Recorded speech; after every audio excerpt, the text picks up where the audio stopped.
యోహాను సువార్త 6వ అధ్యాయము 27వ వచనము ఒక్క పర్యాయం పఠించండమ్మా.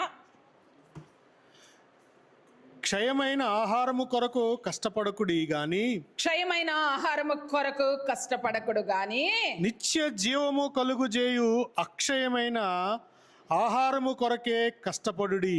నిత్య జీవము కలుగజేయు అక్షయమగు ఆహారము కొరకు కష్టపడుడి. మనుష్య కుమారుడు దానిని మీకిచ్చును. మనుష్య కుమారుడు దానిని మీకు ఇచ్చును. ఇందుకై తండ్రి అయిన దేవుడు ఆయనకు ముద్ర వేసి ఉన్నాడని చెప్పెను. అంటే ముద్ర వేయడం అంటే ఏంటి? సీల్. అంతేనమ్మా, సీలే కదా ముద్ర అంటే. ఇలా ముద్ర వేయడాన్ని సీల్ అంటారు. అసలు దేవుడు ఏమని ముద్ర వేశాడంట? క్షయమైన ఆహారము కోసము కాదు కానీ అక్షయమైన ఆహారము కొరకు కష్టపడుడి. అక్షయమైన ఆహారము కొరకు మనం కష్టపడినప్పుడు మనకేమొస్తుందంట? నిత్య జీవం అనేది వస్తుంది. అందరూ ఈ లోకంలో గత వారం చెప్పుకున్నాం, దేనికోసం కష్టపడతారు?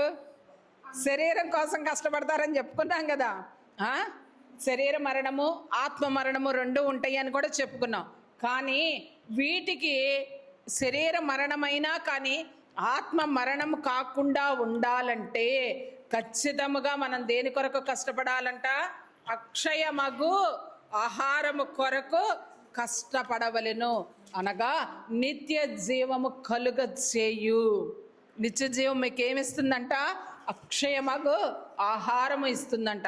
అటువంటి అక్షయమగు ఆహారము ఇవ్వడము అంటే అది ఎంత శ్రేష్టమైనది. అది ఎవరిస్తారు? యేసుక్రీస్తు ప్రభువారే ఇస్తారు. యేసుక్రీస్తు ప్రభువారు ఇవ్వడం కోసము ఎవరు ముద్ర వేశారంట? దేవుడే ముద్ర వేశారంట. అంటే అబ్బాయి, నీ యందు విశ్వాసం ఉంచిన, నీ యొక్క శరీర రక్తములు పుచ్చుకున్న ఇది ఏం కాదు, నిజముగా నీ యందు విశ్వాసం ఉంచితే నిత్య జీవము అనే అక్షయ ఆహారమును నువ్వు వాళ్ళకి ఇచ్చేసేయని దేవుడే యేసుక్రీస్తు ప్రభువారికి ఒక సీలేసి పంపించారు. అర్థమైంది అనుకుంటా. ఒక ముద్ర అనేది ఎంతో శ్రేష్టముగా ఉంటుంది.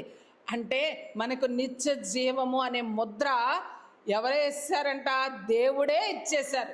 దాన్ని మళ్ళీ తిరిగి మధ్యలో ఎవరున్నారు? యేసుక్రీస్తు ప్రభువారు మనకు అందించమని ఆయన ముద్ర వేశారు, మనకి ఇచ్చేయమని ముద్ర వేశారు. కానీ మనకి ఇవ్వాలి అంటే ఒక చిన్న కండిషన్ ఏంటి?